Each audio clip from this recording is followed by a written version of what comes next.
अब मुझे ये समझ में आने लगा है कि किसी भी भारतीय नागरिक को चिकित्सा सुविधा की जरूरत नहीं है, चिकित्सकीय ज्ञान की जरूरत है। हेल्थ फैसिलिटीज नहीं चाहिए, नॉलेज चाहिए। नॉलेज की बहुत कमी, और इतनी कमी है कि पढ़े लिखे लोग उससे ज्यादा पीड़ित हैं। छोटी छोटी बातें नहीं जानते। पानी को उबाल के पीना, ये इतनी छोटी सी बात है, लेकिन आज के समय की बीमारियों में सबसे इफेक्टिव है, खासकर 3 महीने की ये जो। तो आप उनको बता दो भैया पानी उबाल के पियो, उबाल के पानी पीने से क्या होता है वो समझा दो उनको, 10 मिनट में समझ में आ जाए। फिर उनसे कहो कि खाना खाते हो तो कुछ ये खाओ ये मत खाओ, क्योंकि दिनचर्या ऋतुचर्या जो आयुर्वेद की है ना, वो जरूर सीख लो। दिनचर्या और ऋतुचर्या जरूर सीखो, आयुर्वेद की बहुत आवश्यक है।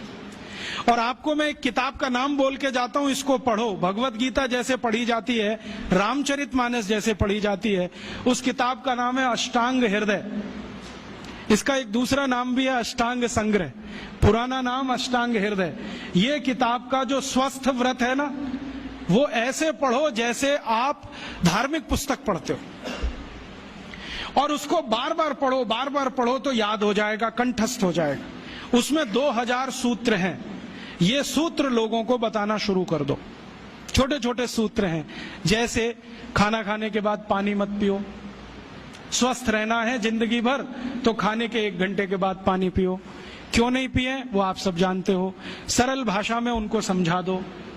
फिर उनको बोलो पानी पियो तो घूंट भर भर के पियो, सिप करके पियो, ताकि ज्यादा लार शरीर में जाए, वात पित्त कफ तीनों संतुलित रहे। ठंडा पानी कभी मत पियो। मैंने दुनिया में ठंडे पानी पीने वालों को बहुत देखा है। यूरोप और अमेरिका के लोग चिल्ड वाटर पीते हैं, बर्फ का पानी फ्रिज में रख के पीते हैं। परिणाम जानते हैं क्या होता है? सवेरे जब टॉयलेट रूम में जाते हैं तो 1-1 घंटे बाहर ही नहीं आते। उनको पूछो भाई तुम क्या कर रहे थे 1 घंटे वहां? तो कहते हैं न्यूज़पेपर पढ़ रहे थे, मैगजीन पढ़ रहे थे।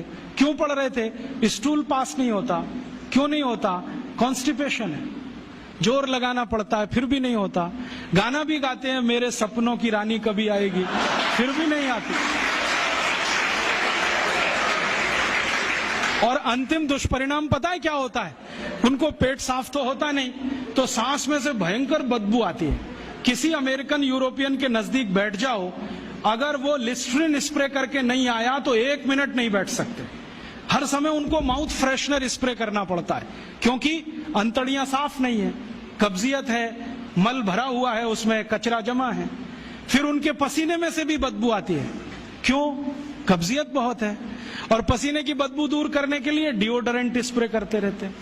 और आप तो सब जानते हो कि अगर कब्जियत है तो बाल भी कड़क रहते हैं, तो उन कड़क बाल को सॉफ्ट करने के लिए क्या क्या सब करते हैं। शैम्पू लगाते हैं, शैम्पू के बाद पता नहीं क्या क्या लगाते हैं। ये सब वो जो करते हैं ना, उनकी मजबूरी है, स्टेटस सिंबल नहीं है। इसको अपने दिमाग से निकाल दो कि ये कोई स्टेटस सिंबल है। तो सरल भाषा में समझाओ, ठंडा पानी पीने से ये होता है, मत पियो, समझ जाएंगे। फिर उनको बोलो सवेरे उठो तो सबसे पहले पानी पियो। फिर उनसे बोलो खाना खाओ तो बैठ के खाओ, कभी भी खाना खाओ तो पूर्व दिशा में मुंह करके खाओ, सो तो पूर्व दिशा में। ये अष्टांग हृदय में इतने अद्भुत छोटे छोटी बातें हैं तो संस्कृत में है, लेकिन अब तो उसका हिंदी भी आने लगा है। तो हिंदी ले लो, हिंदी वर्जन ले लो, इसको पढ़ो, बार बार पढ़ो, और ये जाके गांव में सबको बताओ।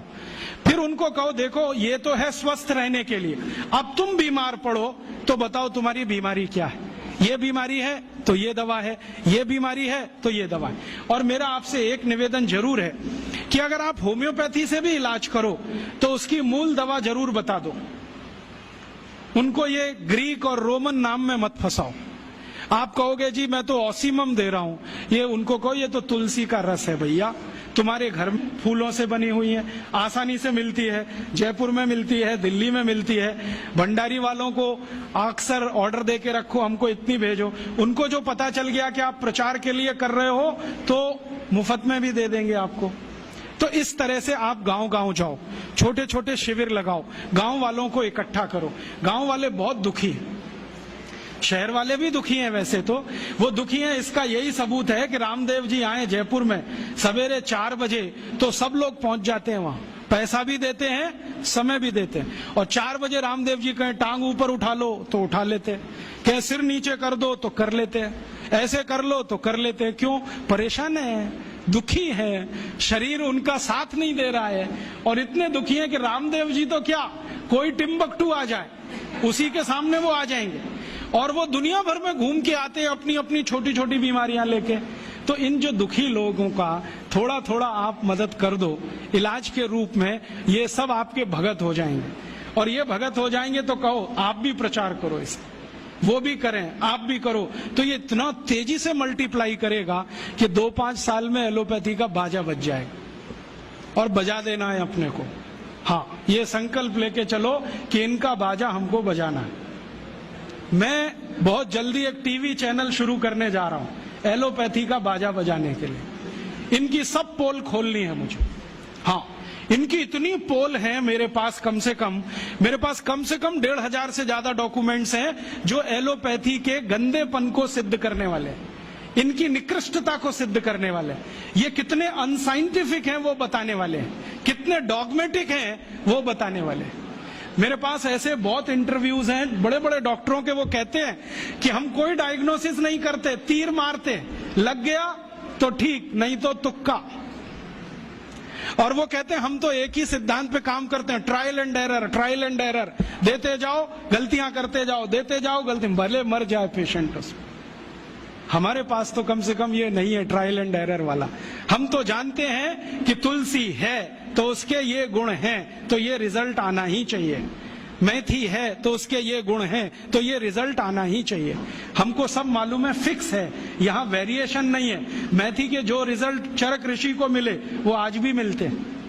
इसमें इतना सातत्य है, वेरिएशन कहीं भी नहीं है। तो जो विज्ञान में सातत्य होता है, सत्य ज्ञान वही होता है। तो हमारे पास जो सत्य ज्ञान है इसको लेकर आगे बढ़ें और इसके अपने जीवन में भी और दूसरों के जीवन में प्रयोग करने के लिए प्रेरित करें। छोटी छोटी कुछ बातें आप भी अपने जीवन में करो। ये एलोपैथी में से निकले हुए जो भी बाई प्रोडक्ट्स हैं ना, इनको जीवन में इस्तेमाल मत करो। जैसे टूथपेस्ट, ये तो भारत का नहीं है ना, ये तो एलोपैथी का है। और यूरोप वाले टूथपेस्ट इसलिए घिसते हैं कि मसूड़े बहुत उनके हार्ड है, कड़क है, क्योंकि बर्फ के नजदीक रहते हैं। मसूड़े कड़क हैं तो ब्रश जो है ना प्लास्टिक का भी चलेगा, उसको घिसें तो ज्यादा तकलीफ नहीं आएगी। और दूसरा, उनके पास दांत साफ करने के लिए कुछ है ही नहीं, करें क्या? वो बेचारे परेशान है, नीम का दातुन मिले, यूरोप में नीम होता ही नहीं है। वो परेशान है बबूल का दातुन मिले, बबूल होता ही नहीं है। वो परेशान है दंतमंजन मिले, दंतमंजन होने के लिए 18 जड़ी बूटी लगती हैं, वो होती ही नहीं है। तो ले दे के उनके पास एक ही चीज है, वो है सोडियम लॉरेल सल्फेट, माने डिटर्जेंट पाउडर, माने शैम्पू। उसी को घिसते हैं दांत में, बनाते हैं झाग और थूकते हैं वॉश बेसिन।